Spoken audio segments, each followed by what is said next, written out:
Welcome. In this video I will show you how to use the split screen feature on LENOVO V15.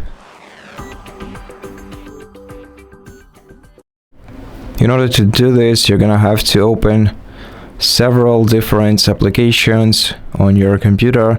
For example, let's open 3 different apps. I'm just not sure which one will be the third one. Maybe let's open the recycle bin. Okay, and now in order to put them into split screen mode, you just have to hold the top bar of the application and drag it to the top of your screen.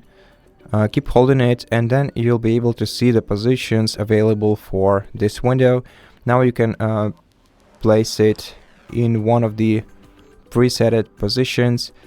If you want to place 3 applications on the same window, the best option would be to choose this preset. If you can place up to 4 different windows on the same screen, as you can see.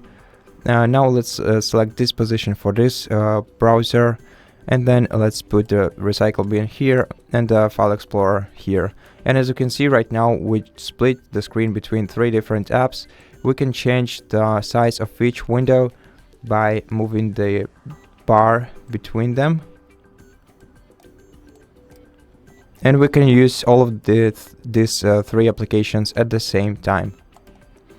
And that's basically it. Thank you for watching this video. If it helped you, please consider subscribing to our channel, leave us a like and a comment below, and I'll see you in the next one.